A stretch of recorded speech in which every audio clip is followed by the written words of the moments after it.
Just fight a little longer, my friend.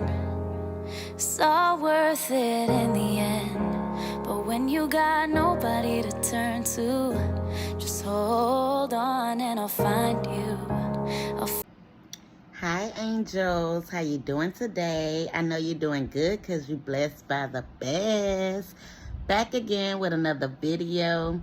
I'm here because I keep getting a common question from people. How do you get your kids to be so spiritual? How do you get them to be disciples or God-seeking? These are questions that I'm constantly being asked. So I've decided to make a video for you guys on today, okay?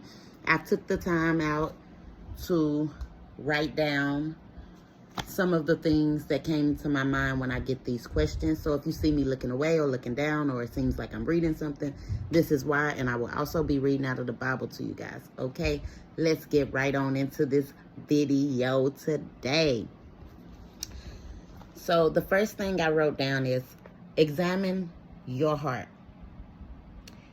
First thing we got to do is examine who we are. If we want to raise our children to be God-fearing disciples, first, we have to be God-fearing disciples. We have to pray to God to show us our own heart and to cleanse us.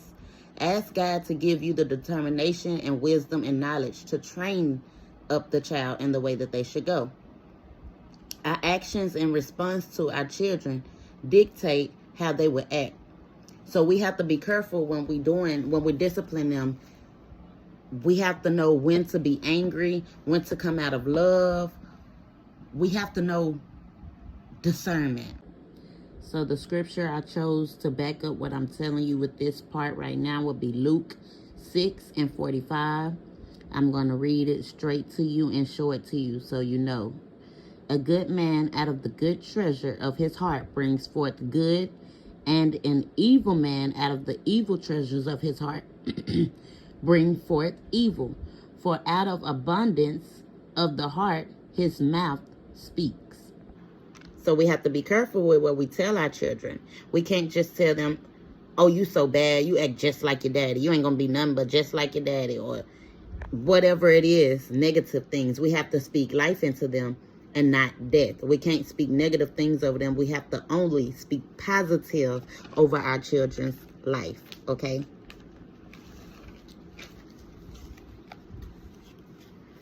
Then I'm going to go to Proverbs 22:15, and I'm going to go ahead and read that to you guys before I get into the next thing I want to say.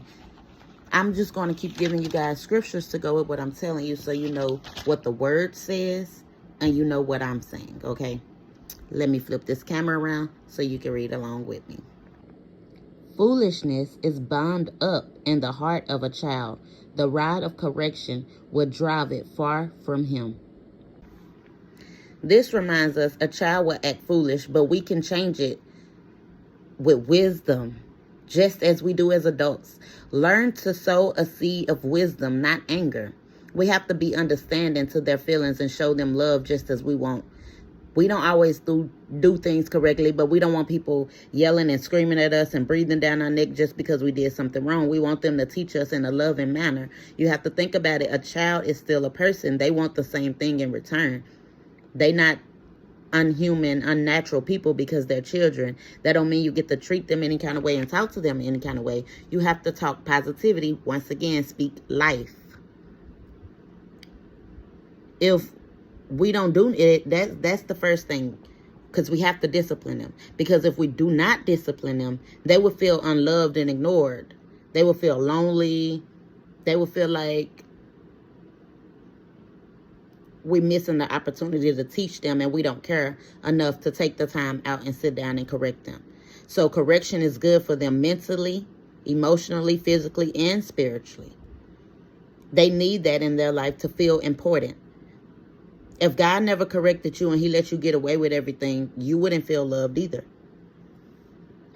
So the next scripture that I'm going to be reading to you guys is going to be from Psalms 51:55 and also Genesis 8:21, because this will remind us that we too are sinners and we need grace from God. So why wouldn't we need to show our children grace?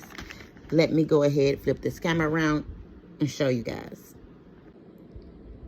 Psalms 51:5 reads, "Behold, I was brought forth in iniquity, and in sin my mother conceived me."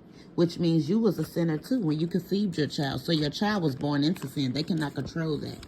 They have no power over being born into sin whatsoever, just like you didn't.